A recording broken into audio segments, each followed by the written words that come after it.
Good morning everyone. इस video note में हम बात करेंगे भूगोल के चैप्टर 2 के बारे में। और चैप्टर का नाम है वन एवं वन्य जीव संसाधन, forest and wild life resources के नाम से भी इसको जाना जाता है। इस चैप्टर में मुख्य रूप से हम वनों के बारे में और वनों से होने वाले हमें फ़ायदे लाभ के बारे में जानने का प्रयास करेंगे। साथ ही साथ इसमें हम वन्य जीव संसाधन के बारे में भी जानने का प्रयास करेंगे कि किस तरह से जंगली जानवर, जीव जंतु हमारे लिए लाभकारी हैं, उपयोगी हैं। जैसा कि हम सभी जानते हैं कि सभी वन्य जीव, मनुष्य और सारे प्राकृतिक संसाधन सब मिलकर के पारिस्थितिकी तंत्र का निर्माण करते हैं, इकोलॉजी का निर्माण करते हैं और हम सब एक दूसरे के ऊपर निर्भर हैं। चाहे वो वन हो, चाहे वो वन्य जीव हो या मनुष्य हो। और इसमें ज़्यादा महत्वपूर्ण जो भूमिका है वो वनों की है, क्योंकि वन ना सिर्फ मनुष्यों के लिए उपयोगी हैं बल्कि ये जीव जंतुओं के लिए भी उपयोगी हैं। मनुष्यों के लिए तो इसलिए उपयोगी हैं क्योंकि ये ऑक्सीजन का बहुत ही महत्वपूर्ण भंडार है। ऑक्सीजन गैस हमें वनों से ही प्राप्त होती है, पेड़ पौधों से ही प्राप्त होती है। और वन्य जीवों के लिए वनों में शरण मिलती है, उनको घर मिलता है, रहने के लिए स्थान मिलता है। और कल्पना कीजिए यदि वन ना हो तो फिर क्या होगा। वन ना हो तो शायद जीवन अस्त व्यस्त हो जाएगा और जीवन शायद असंभव भी हो जाएगा, क्योंकि वन ऑक्सीजन के साथ साथ वर्षा लाने में भी मदद करते हैं। जहाँ ज़्यादा वन होते हैं वहाँ ज़्यादा वर्षा होती है, और जहाँ वर्षा ज़्यादा होती है वहाँ फसल अच्छी होती है, वहाँ पानी के भंडार अच्छे होते हैं, और जल तो जीवन है ही। तो आइए इस चैप्टर के बारे में अब हम पढ़ना शुरू करते हैं। इसका जो सबसे पहले एक संवाद है, नारक कहता है कि मेरे ईश्वर, लेप्चाओं की दुनिया में आप संगीत के जनक हैं। ओ नारक, मेरे ईश्वर, मुझे स्वयं को आपको समर्पित करने दें। मुझे आप अपना संगीत झरनों, नदियों, पर्वतों, वनों, कीटों और जानवरों से ग्रहण करने दें। देखिए, संगीत का स्रोत क्या है। प्रकृति के हर कण कण में संगीत बसा हुआ है, चाहे वो झरने हों या नदियां हों। बहता कल कल पानी, झरनों का गिरना, उनमें से एक मधुर आवाज़ निकलती है, एक मधुर आवाज़ उत्पन्न होती है जो अपने आप में संगीत का निर्माण करती है। आइए, तो ये इस डायलॉग के माध्यम से हमें समझाया गया है कि किस तरह से प्रकृति हमारे लिए उपयोगी है। प्रकृति का हर अंग, हर हिस्सा, चाहे वो झरने हों, नदियां हों, पर्वत हों, वन हों या जानवर हों, सभी मनुष्यों के लिए परम उपयोगी हैं।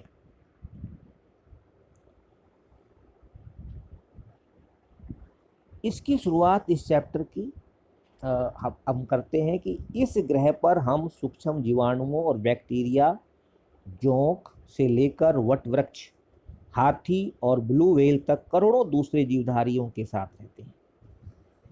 इस संसार में हम मनुष्य, सिर्फ मनुष्य ही नहीं रहते बल्कि और दूसरे जानवर भी रहते हैं, दूसरे बड़े और छोटे पेड़ पौधे भी रहते हैं। बरगद की तरह विशाल वृक्ष भी यहाँ मिलते हैं और तुलसी के जैसे छोटे पौधे भी यहाँ देखने को मिलते हैं।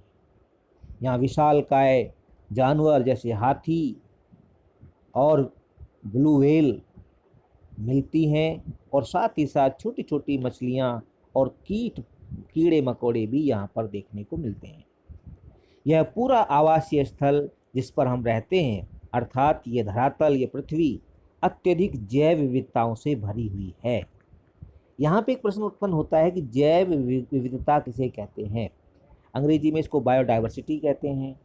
तो जैव विविधताओं का सामान्य अर्थ है जीवों का, भिन्न भिन्न जीवों का अस्तित्व, भिन्न भिन्न जीव, भिन्न भिन्न प्रकार के पेड़ पौधे, सब मिलकर के ही जैव विविधता का निर्माण करते हैं। विविधता मतलब भिन्न भिन्न, अलग अलग प्रकार के जीव पाए जाते हैं, अलग अलग प्रकार के पेड़ पौधे पाए जाते हैं। तो इनका अस्तित्व ही जैव विविधता कहलाता है। मानव और दूसरे जीवधारी एक जटिल पारिस्थितिकी का तंत्र का निर्माण करते हैं, जिसका हम मात्र एक हिस्सा हैं, यानी कि मनुष्य भी इस पारिस्थितिकी तंत्र का हिस्सा है और अपने अस्तित्व के लिए इसके विभिन्न तत्वों पर हम निर्भर करते हैं। उदाहरण के लिए चाहे वो वायु हो जिसमें हम सांस लेते हैं, चाहे वो जल हो जिसे हम पीते हैं, चाहे वो मिट्टी हो, मृदा जो अनाज पैदा करती है, जिसके बिना हम जीवित नहीं रह सकते, पौधे, पशु और सूक्ष्म जीवी इनका पुनः सृजन करते हैं। वन पारिस्थितिकी तंत्र में महत्वपूर्ण भूमिका निभाते हैं क्योंकि ये प्राथमिक उत्पादक हैं जिन पर दूसरे सभी जीव निर्भर करते हैं। फसल, अनाज तो सब वो तो सेकेंडरी है, वो प्राथमिक नहीं है।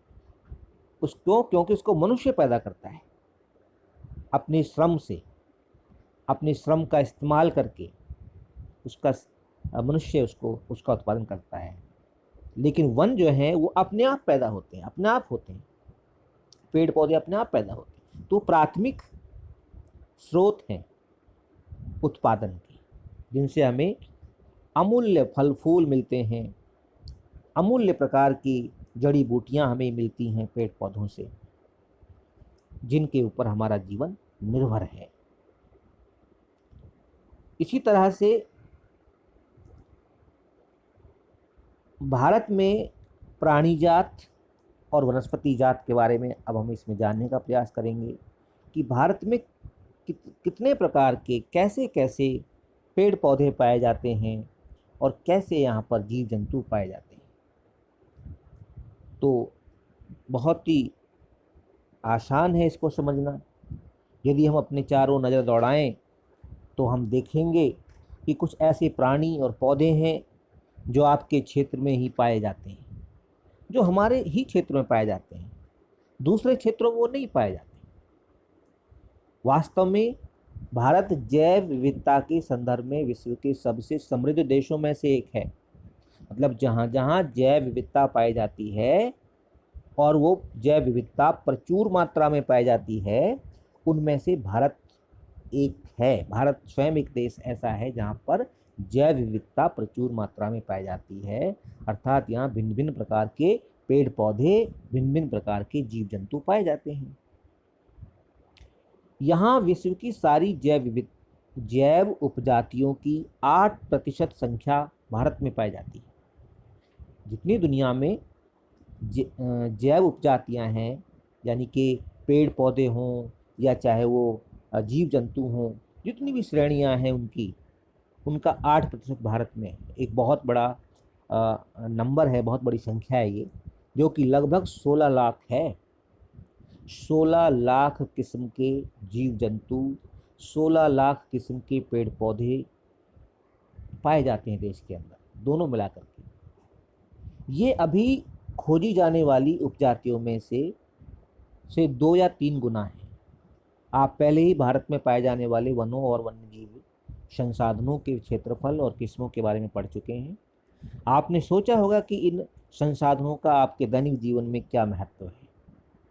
ये बहुत ही महत्वपूर्ण प्रश्न है कि हमारे दैनिक जीवन में इन संसाधनों का क्या महत्व है। बहुत महत्व है। इन संसाधनों के अभाव में हमारा जीवन ना सिर्फ दूभर हो जाएगा, ना सिर्फ मुश्किल हो जाएगा, बल्कि लगभग असंभव भी हो जाएगा। तो ये विविध वनस्पति जात अर्थात पेड़ पौधे, यहाँ वनस्पति जात का मतलब पेड़ पौधे हैं, और प्राणी जात, प्राणी जात तो जीव जंतु, चाहे वो पशु हैं या वो जंगली जानवर हैं, चाहे वो छोटे छोटे कीट हैं, छोटे छोटे जो है सूक्ष्म जीव हैं, या जल जीव हैं, जैसे कि समुद्र के अंदर पाए जाने वाले विभिन्न प्रकार के जीव, ये सब प्राणी जात कहलाते हैं। तो वनस्पति और प्राणी जात हमारे हर रोज के जीवन में इतने महत्वपूर्ण हैं कि हम एक तरह से और ये हमसे इतने गुथे हुए हैं हमारे जीवन में, ये इतने इस तरह से जुड़े हुए हैं कि हम इसकी कदर ही नहीं करते, हमें पता ही नहीं चलता कि इनका कोई महत्व भी है। परंतु पर्यावरण के प्रति हमारी असंवेदना के कारण पिछले कुछ समय से इन संसाधनों पर भारी दबाव पड़ा है, अर्थात इन संसाधनों को काफ़ी नुकसान पहुंचा है हमारी असंवेदना की वजह से। असंवेदना मतलब हम इस पर्यावरण का नुकसान कर रहे हैं अपनी बेवकूफ़ी की वजह से, या फिर एक तरह से हमारी असंवेदना की वजह से। ठीक है, हम पेड़ों को अंधाधुंध काटते हैं, जंगली जानवरों का शिकार करते हैं, तो ये हमारी असंवेदनशीलता को दिखाता है, और इसका सीधा असर पड़ता है पर्यावरण पर, जिससे पर्यावरण को भारी नुकसान होता है। और नुकसान कैसे होता है? वो नुकसान होता है, हम देख रहे हैं कि गर्मी खूब बढ़ रही है, सर्दी पड़ती है तो काफ़ी सर्दी पड़ती है, बारिश कभी पड़ती ही नहीं है, पड़ती है तो काफ़ी पड़ती है। तो एक जो इकोलॉजिकल बैलेंस है वो डिस्टर्ब हो गया है, एक तरह से पर्यावरण का जो संतुलन है वो बिगड़ गया है। कुछ अनुमान यह कहते हैं कि भारत में 10% वन्य वनस्पति जात और 20% स्तनधारियों को लुप्त होने का खतरा है। एक एस्टिमेट के अनुसार हम ये कह सकते हैं कि 10% ऑफ वाइल्ड लाइफ, 10% जो वन्य वनस्पति जात हैं, पेड़ पौधे हैं, वो लुप्त होने के कगार पर पहुंच गए। लुप्त होना मतलब they are going to be extinct, वो समाप्त होने जा रहे हैं।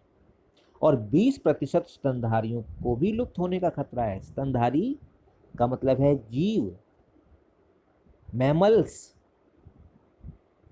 दे are also going to be extinct. इनमें से कई उपजातियां तो नाजुक अवस्था में हैं, vulnerable condition, they are living in the vulnerable condition, यानी कि वो बहुत जल्दी ही विलुप्त होने की कगार पर पहुंच जाएंगे।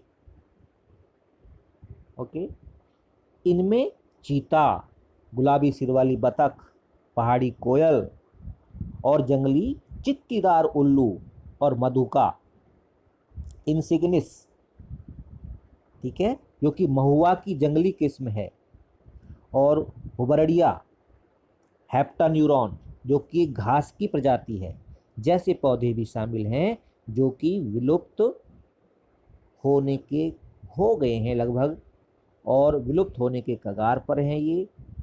ये बहुत कम दिखाई देते हैं। वास्तव में कोई भी नहीं बता सकता कि अब तक कितनी प्रजातियां लुप्त हो चुकी हैं। आज हमारा ध्यान अधिक बड़े और दिखाई देने वाले प्राणियों और पौधों के लुप्त होने पर अधिक रहता है, परंतु छोटे छोटे असंख्य ऐसे प्राणी और कीट हैं और पौधे हैं जो हमारे लिए बहुत ही महत्वपूर्ण हैं, और यदि उन्हें नहीं बचाया गया तो वो बहुत जल्दी विलुप्त हो जाएंगे। आइए फिर इसके बारे में अब हम आगे चर्चा करते हैं, एक एक करके 1 बाय 1 ये जानने का प्रयास करेंगे कि ये वन्य जीव हैं, क्या ये वनस्पति जात या पेड़ पौधे हैं, इनकी कैटेगरीज क्या हैं, इनकी कौन सी श्रेणियां हैं, किन श्रेणियों में इन्हें बांटा गया है। तो इसके अनुसार हम इसमें जानने की कोशिश करते हैं।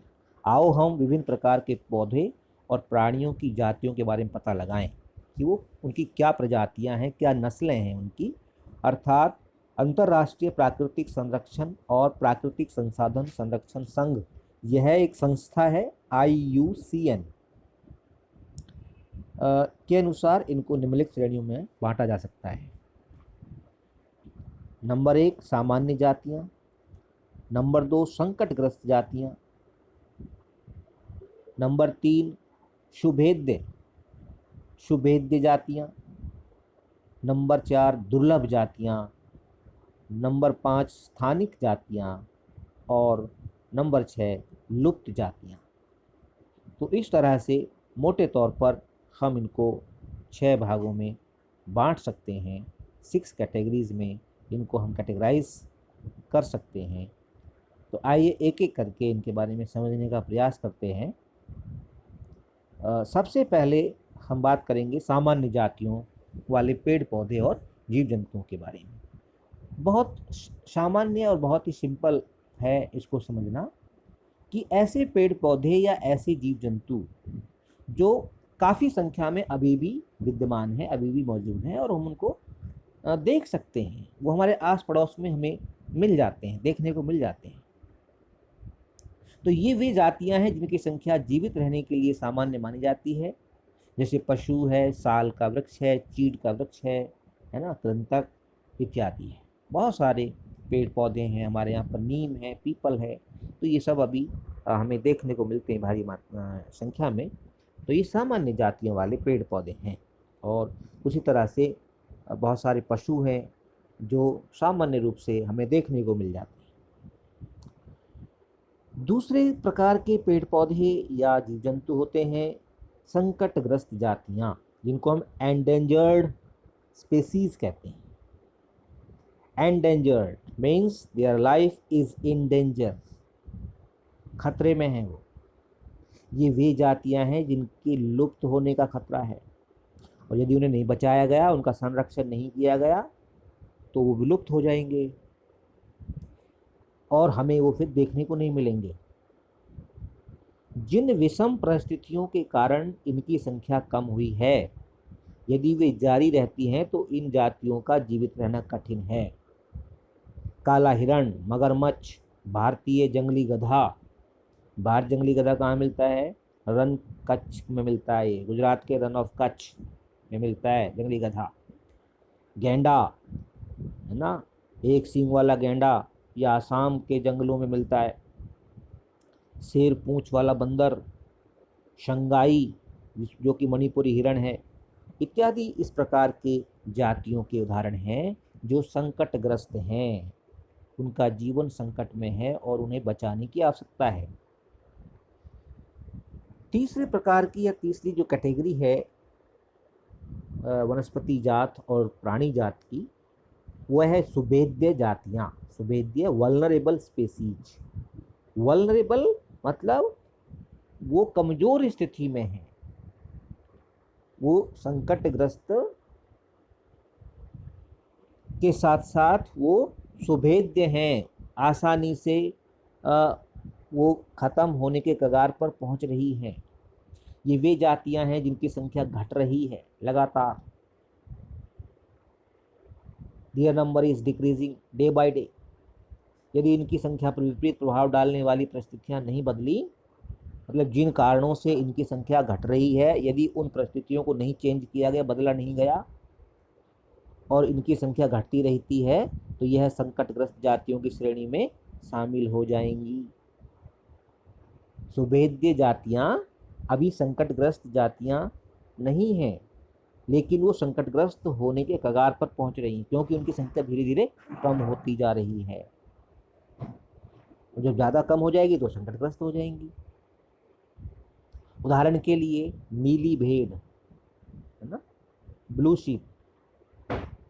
तीसरा एशियाई हाथी, गंगा नदी की डॉल्फिन इत्यादि इस प्रकार की जातियों के उदाहरण हैं जो वल्नरेबल स्पीसीज कहलाते हैं या सुभेद्य जातियां कहलाती हैं। मतलब ये वे प्राणी हैं जिनकी संख्या लगातार घट रही है बहुत तेजी के साथ। चौथी जो कैटेगरी है उन्हें कहते हैं दुर्लभ जातियां।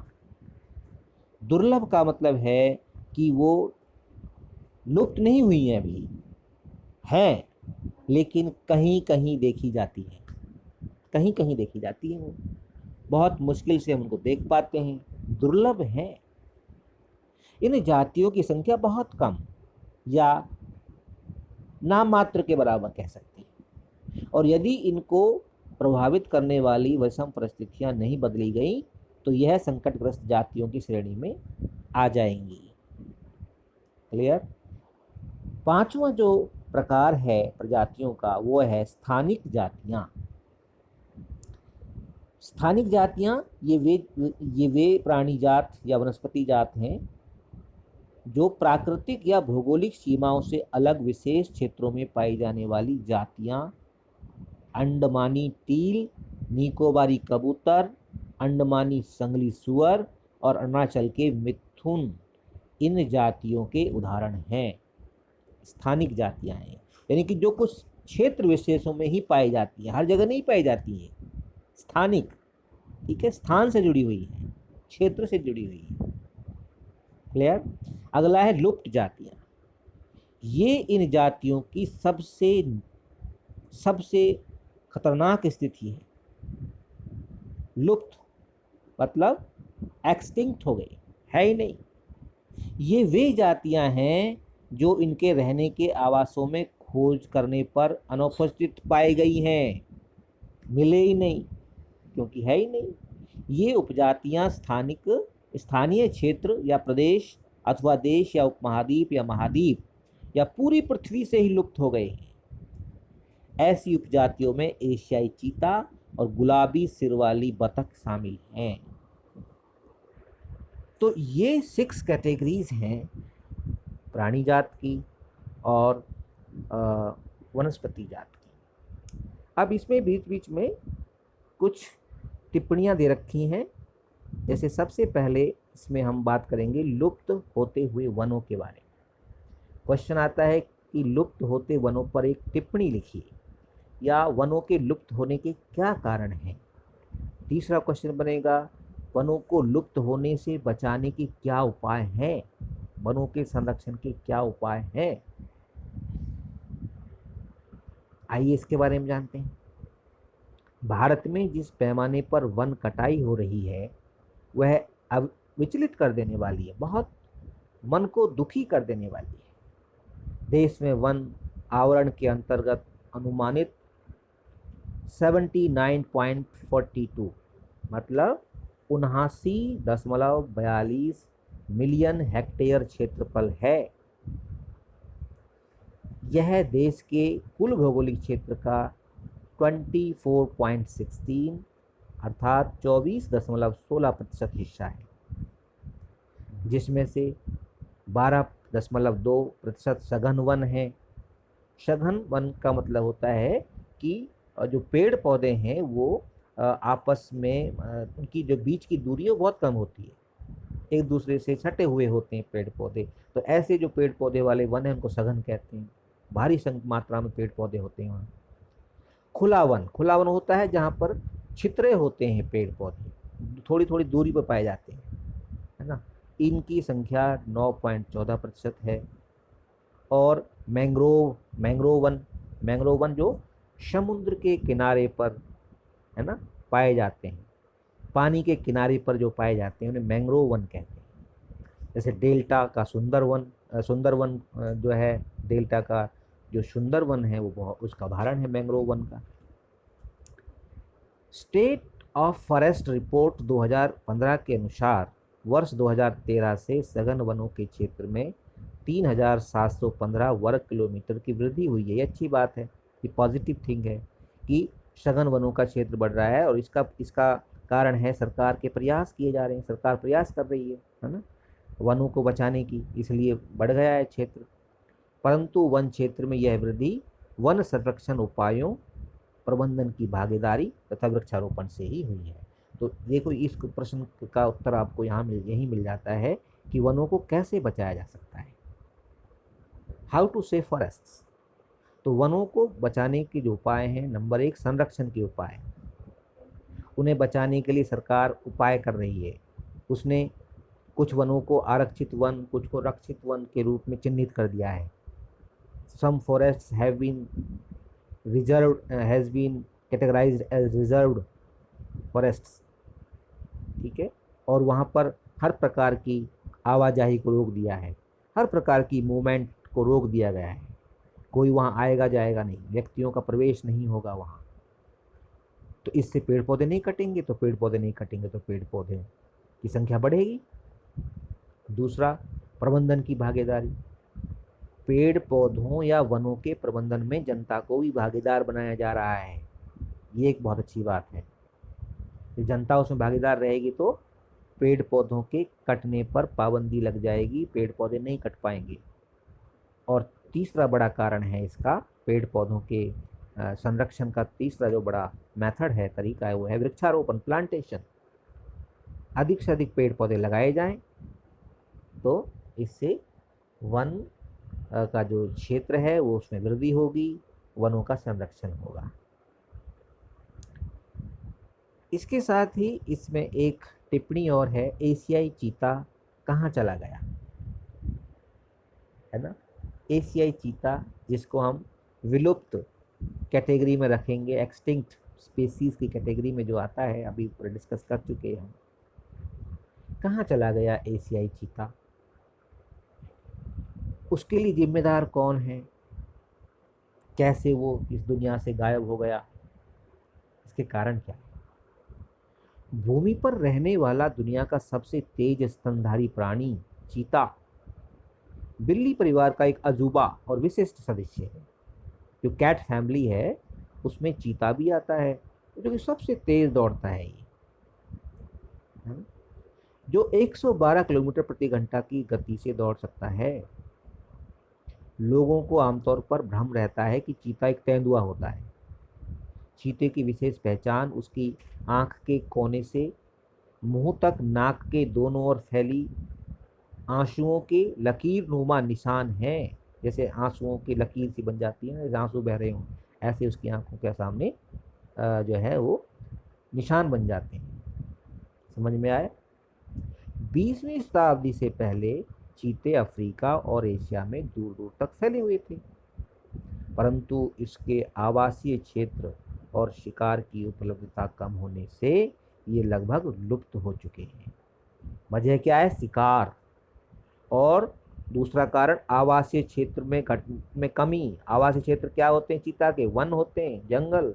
जंगलों को काटा गया, और जब जंगल कटे तो फिर चीता कहाँ रहेगा, तो उसका आवासीय क्षेत्र भी चला गया। दूसरा, उसका शिकार भी हुआ बड़े पैमाने पर, हंटिंग हुई उसकी, जिसकी वजह से चीता विलुप्त हो गया।